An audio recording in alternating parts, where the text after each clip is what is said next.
Part 1. The Lie of Danger. Fear doesn't live in the world, it lives in your perception of it.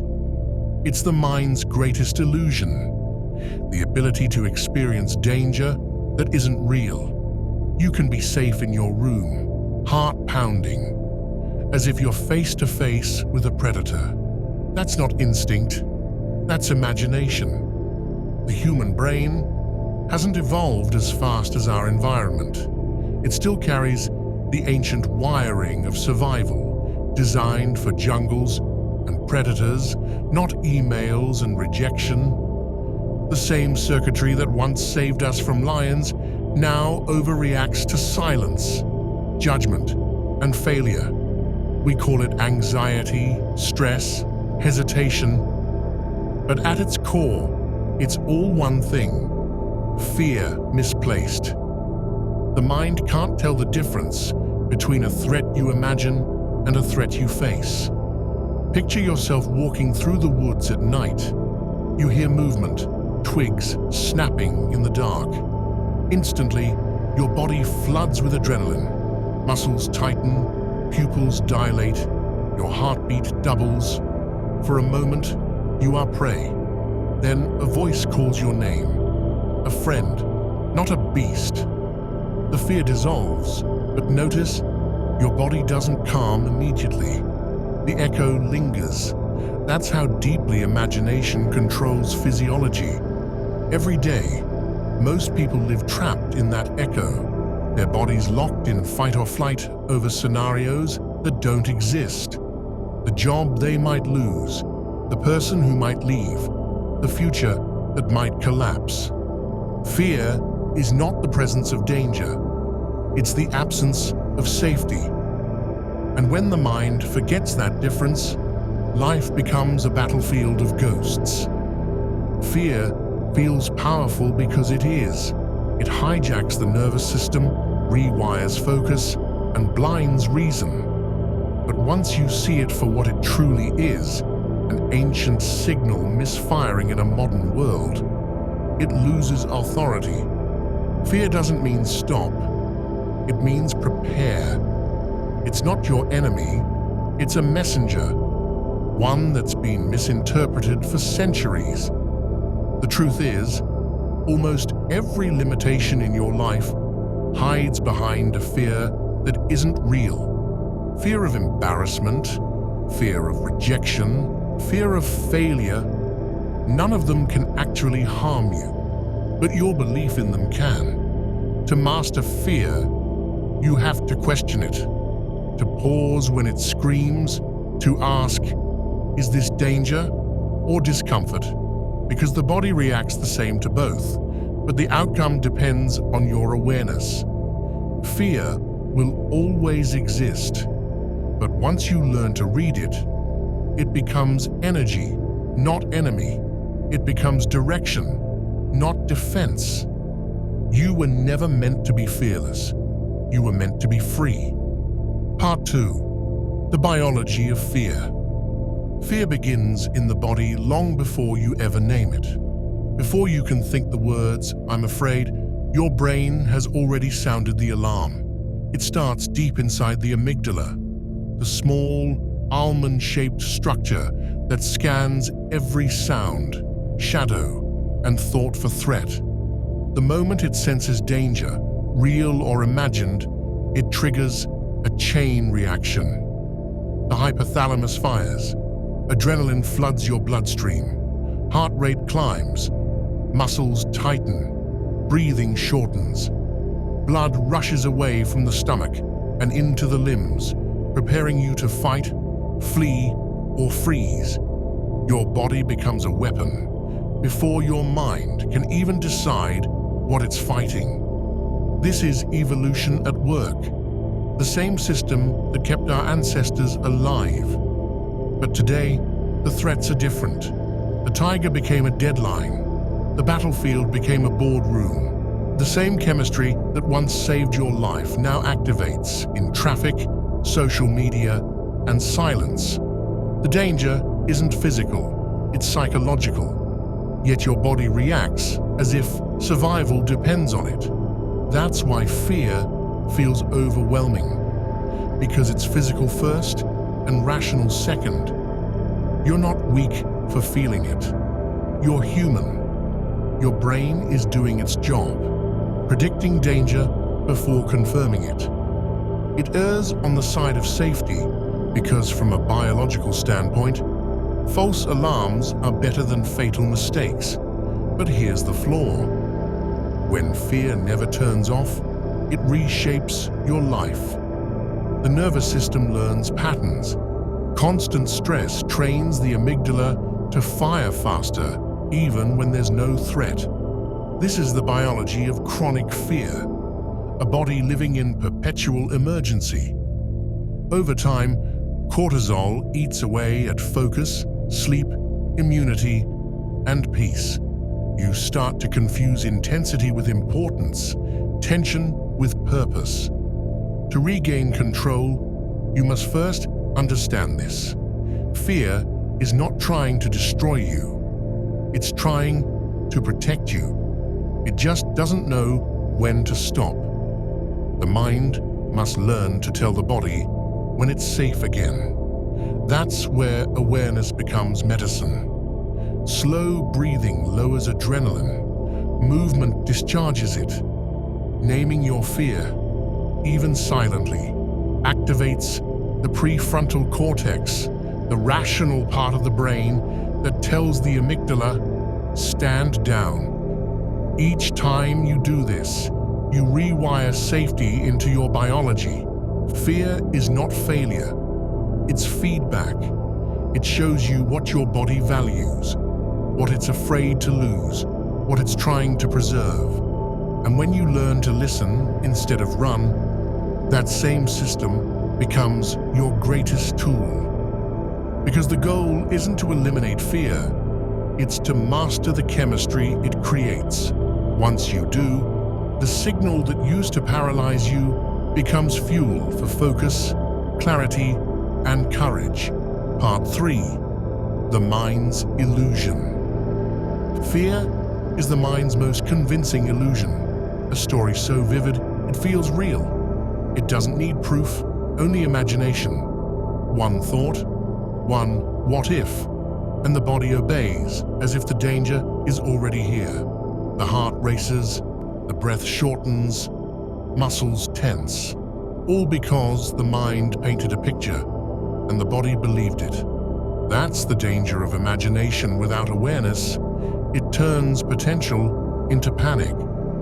The brain's primary job is survival, not accuracy. It reacts to possibility faster than it can assess reality. This means that your greatest fears rarely come from what's happening, but from what could happen. Most people suffer more in anticipation than they ever do in experience. Psychologists call this catastrophic thinking, when the mind exaggerates risk and fills in the unknown with worst-case outcomes. You don't need the threat to be real for your nervous system to suffer. Your belief is enough. And because the body remembers every emotional state it endures, fear starts to build a pattern. You begin to associate certain people, places, or situations with danger, not because they hurt you, but because your mind decided they might. The mind does this because fear has one purpose: control. It wants certainty in a world that guarantees none. When you can't predict the future, fear invents one, usually the darkest version, to prepare you for the pain it believes is coming. It's self-protection, disguised as pessimism. But here's the irony. What you imagine repeatedly, your brain begins to treat as real. That's how fear becomes self-fulfilling. The only way to dismantle the illusion is through presence. When you bring attention back to the now, the breath, the environment, the moment, the story starts to unravel. The amygdala can't dominate a mind anchored in reality. That's why mindfulness, grounding, and conscious focus work. They return control to awareness instead of reaction. The mind that believes everything it imagines becomes its own prison. The mind that questions what it imagines becomes free. Every time you pause and ask, "Is this happening, or am I predicting it?" you reclaim power. You stop letting your brain drag you into futures that may never exist. Fear isn't always false, but most of it is exaggerated. It's a rehearsal for pain that hasn't arrived. When you learn to stay where your feet are, you realize that most of what you feared was never real. It was a movie your mind kept replaying, mistaking imagination for evidence. The mind creates the illusion. Awareness breaks it, and once you see the pattern clearly, you can never fear the same way again, because you finally understand that the monster in the dark was only your shadow. Part 4. The Fear Control Paradox. The more you try to control fear, the more it controls you. That's the paradox. Fear feeds on resistance. The moment you tense against it, your body confirms the danger it's trying to escape. Muscles tighten, breath shortens, adrenaline spikes. And now, the illusion becomes physical. You don't just think you're in danger, you feel it. This is why most people stay trapped. They fight fear with force instead of understanding. They chase certainty in a world that guarantees none. Every attempt to predict, prepare, or overanalyze only deepens the anxiety, because control is the fuel fear burns to stay alive. The truth is, fear is not asking to be conquered. It's asking to be heard. It wants awareness, not domination. Every fear you have of failure, rejection, loss, exposure is rooted in something valuable. You fear rejection because you crave connection. You fear failure because you care about purpose. The emotion itself isn't the problem, it's the misinterpretation. Psychologists call this approach avoidance conflict. The same thing that draws you forward also makes you hesitate. You want growth, but growth threatens comfort. You want love, but love threatens vulnerability. Fear stands at every doorway of transformation, not to block you, but to test whether you're ready to pass through. The key is not suppression, but surrender. Not giving up, but letting go of control. When you allow fear to exist without running or fighting, something changes. The body softens, the breath deepens, the mind quiets. This is the moment fear loses its authority, not because it disappears, but because you stop validating it. Exposure therapy uses this principle. By facing fear in small doses, the nervous system learns safety through experience. It realizes the sensation of fear doesn't equal real danger. Each repetition retrains the brain to calm itself until fear becomes familiar, not fatal. This same process applies to emotional fear. Speak the truth you've been avoiding. Try the thing you've been overthinking. Step toward the feeling that scares you. Every time you do, fear's grip weakens. You teach your mind that courage is not the absence of fear, but the ability to move despite it. The paradox resolves itself when you stop trying to control outcomes and start trusting your capacity. The moment you accept that fear is a companion, not a captor, it transforms from obstacle to compass. Because fear only controls those who try to escape it, but it obeys those who walk straight through. Part 5. The Illusion of Safety. Fear doesn't always stop you with chaos. Sometimes it traps you with comfort. It convinces you that safety is peace, that predictability is freedom, and that avoiding risk means you're in control. But safety, when overindulged, becomes its own kind of prison. The brain is designed to crave certainty. It associates familiarity with survival. That's why people stay in jobs they hate, relationships that drain them, or patterns that limit them, because pain feels safer when it's predictable. The mind would rather suffer what it knows than face what it doesn't. This is how fear disguises itself as logic. It doesn't shout, "Run." It whispers, "Stay." But the illusion of safety costs more than failure ever could. It dulls awareness. It kills ambition. It replaces curiosity with control. When you choose comfort over growth, you don't escape pain. You trade short-term peace for long-term regret.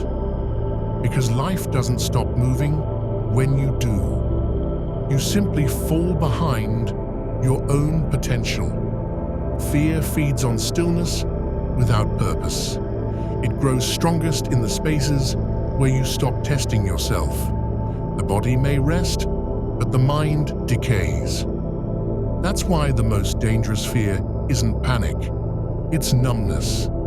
The quiet surrender that happens when you convince yourself there's nothing left worth risking for. To break the illusion, you must challenge the equation. Comfort does not equal safety, and discomfort does not equal danger.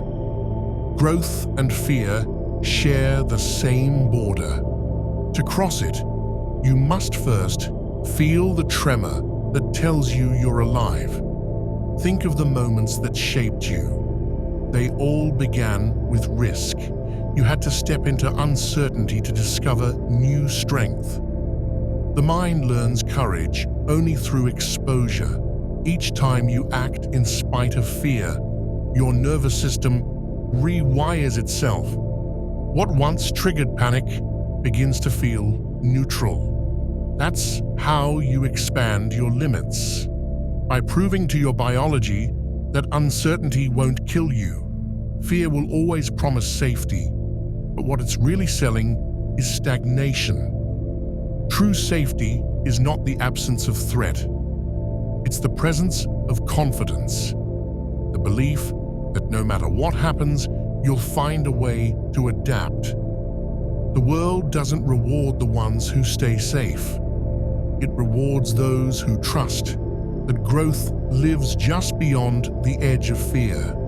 And once you've crossed that edge enough times, you realize something profound. You were never chasing safety. You were chasing self-trust. Part 6. The body remembers. Fear doesn't only live in the mind, it lives in the body. Every time you panic, hesitate, or brace yourself, your muscles record it. Your nervous system learns it.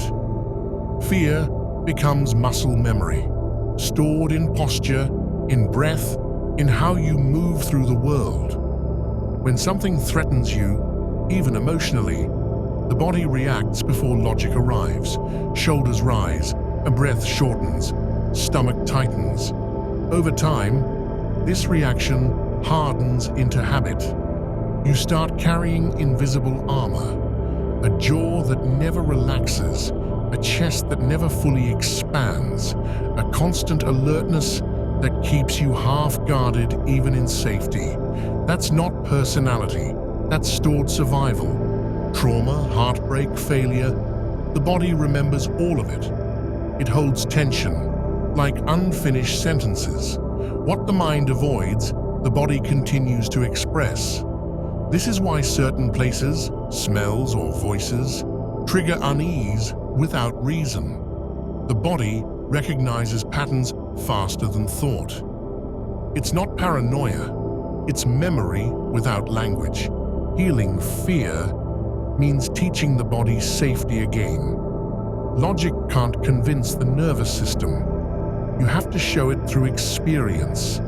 Slow breathing signals calm. Movement discharges energy.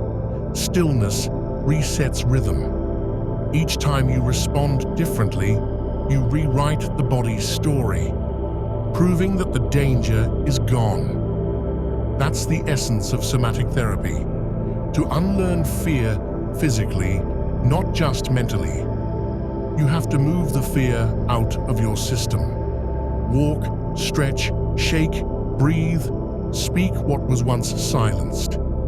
Every physical release becomes psychological repair. The body begins to trust again, because fear trapped in the body becomes chronic tension, but fear expressed becomes energy, and energy, when freed, becomes focus, creativity, and presence. The body and mind are not separate systems, they're partners in survival. When one clings to fear, the other obeys. When one learns peace, the other follows. The process is slow, but it's measurable. Each time you unclench, exhale, or choose awareness over reaction, you're proving to yourself that life is safe again. The body may remember fear, but it can also remember freedom. And every calm breath is a reminder that safety isn't something you find. It's something you teach yourself to feel. Part 7. Transforming fear into fuel. Fear is energy. It can paralyze you or propel you, depending on how you direct it. Every time fear rises, it releases adrenaline, sharpens focus, and heightens awareness. The same chemistry that drives both panic and performance. The difference isn't the emotion itself, it's your relationship with it. The most fearless people aren't those without fear. They're those who've learned how to use it. They feel the same rush, the same uncertainty, but they've trained their nervous systems to associate that energy with readiness, not danger. They've reframed fear as signal, not stop sign. This is called adaptive stress. It's the process of using fear to activate potential instead of avoidance. The body's response, the pounding heart, the quick breath, the sharpened senses, was never meant to hold you back. It was meant to prepare you. Evolution built fear to mobilize you, not immobilize you. When you face fear consciously, it becomes fuel. The same surge that once froze you can now drive you forward. Adrenaline becomes alertness. Caution becomes calculation. What was once panic turns into precision. This is how athletes enter flow states, how performers find calm under pressure, how leaders remain clear in chaos. They don't suppress fear, they convert it. Transformation starts with awareness. The next time fear rises, pause before labeling it as weakness. Feel it fully, the heartbeat, the breath, the pulse in your chest. Then redirect it.